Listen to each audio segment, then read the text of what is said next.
The actions of Perturabo following the Siege of Terra, then throughout the preceding millennia, have been something of an enigma, until now.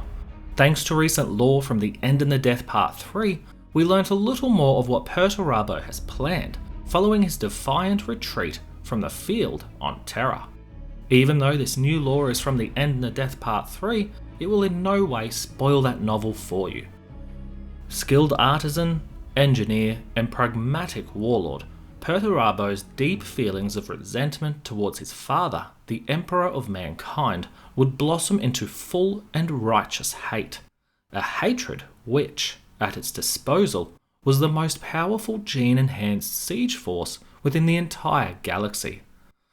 It is no secret that Perturabo reserved a special place within his being for the bitter hatred he bore his father. In his mind, Perturabo was the workhorse of the Crusade, the foremost tool the Emperor would utilize to ensure an efficient galactic pacification before discarding it once more.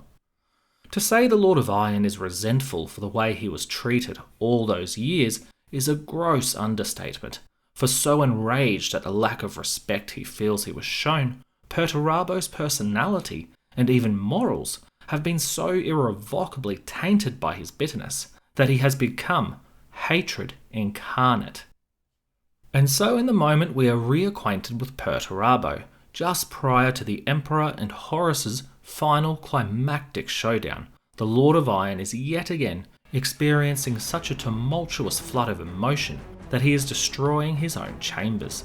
The last Olympian has isolated himself within his own quarters, where no other soul is welcome, not even his ever-trusted battle automata, the Iron Circle.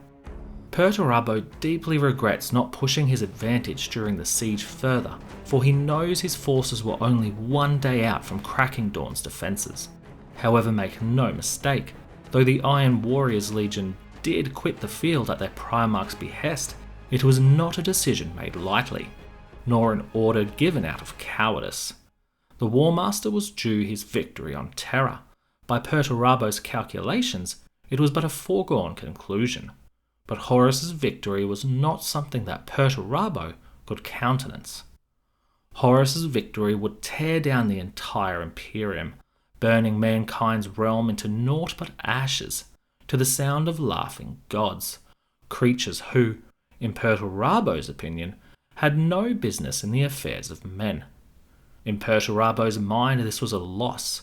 No victory in the name of demonkind could be considered a victory for men.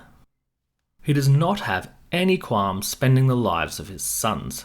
They are a resource which affords the steep price victory demands, and so the 4th Legion's Primarch would pull his forces from the field. They quit the siege the day prior to victory, not because of Perturabo's bitterness, nor his frustration with how events during the siege had unfurled, but because there was no victory to be gained. Well, no victory by Perturabo's reckoning. Not only this, he has grown to loathe his brother Horus, for all the War Master's honeyed words, all the promises made for a bright future, have amounted to naught but yet more betrayal. He has used Perturabo's skills and cunning for his own ends. What's worse, he cast the 4th Legion's Primarch aside, his own brother, in favour of the corrupted Lord of Flies. This, in itself, is a betrayal Perturabo will not abide. He considers the nature of weapons, how he is in fact a perfect weapon, as perfect it is possible for a mortal to be anyway. However, there are other weapons in existence, blades which so embody the murderous cause for which they were crafted that they have in fact become murder. The athames utilised by the Word-Bearer's Legion, he considers, would be fine weapons indeed to study. Horus, Perturabo knows, will come for him, the sons of the War Master and all those who owe fealty to him, because they are too afraid to carve their own destiny. They will all seek him out, eager to earn whatever boons Horus may grant them for doing so. But Perturabo will be ready. He knows the path he must tread. He knows the process he must follow. Discipline, persistence, These are qualities Perturabo has never lacked, and he requires them now. The cost of such power will also be something he must bear, for no great power was ever granted without sacrifice. But what is Perturabo planning? How does a being of such iron-cold logic suppose he is going to defeat the combined forces of Horus's corrupted legions and their allies? Well, to defeat these masses, Perturabo will become a weapon. There is, he knows full well, a cost which must be accepted in order to achieve the heightened state Perturabo knows he must attain. For only as hatred or even murder made manifest will Perturabo overcome the combined might of those arrayed before him. Now this is all we learn from the End in the Death Part 3, although there's some irresistible new lore mentions here for us to quickly dissect. Obviously Horus is defeated in his duel with the Emperor, so Perturabo did not have to defend himself against the War Master's combined legions. For all we know though, there's every chance Perturabo and his legion had to defend themselves against at least some of their brothers and cousins during the legion wars within the Eye. But how could Perturabo go about attaining some altered, higher state of being, and are the Chaos Pantheon necessary in achieving this? We know Perturabo loathes the Chaos Gods, but he cannot help but be intrigued by the dark powers inherent within the Athame Blades.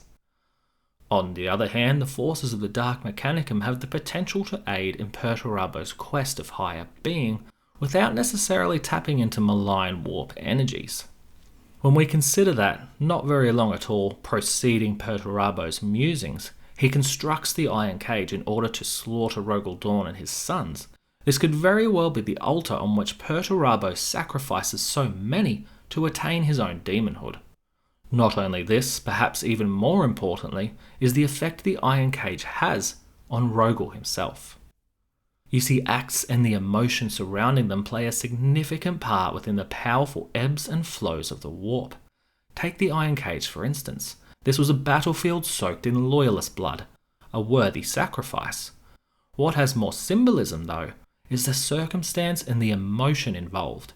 Not only is this conflict shortly after Horus's slaying, a loyalist legion being punished by the forces of the arch-enemy following their routing, but during this battle the Emperor's Praetorian is reduced to naught but a frothing, maddened berserker starving for revenge. To humble one of the Emperor's sons so deeply that it would alter their very psyche holds significantly more symbolism than other more blunt forms of ritual offering. And so should Perturabo have intended to tap into the power of the Dark Pantheon to ascend to this heightened state he speaks of, the Iron Cage is certainly a means to achieving these ends. What should not be overlooked though is Perturabo's disdain for the Pantheon. So what other options does he have? Perturabo states he has run the data, and so he knows full well what he wishes to achieve is possible. He also states that persistence will be key to achieving it, and that there is a price he must bear. One option we haven't mentioned is aid from the Dark Mechanicum. These corrupted servants of the Mechanicum together with the 4th Legion have formed close bonds, working with and even for one another on numerous occasions over the millennia. It is not beyond the realms of possibility to believe that the adepts of the Dark Cult could play a part in Perturabo's ascension. In my personal opinion, I believe he'll travel the Chaos route rather than some other as yet unknown technology, but that he'll do it in his own way.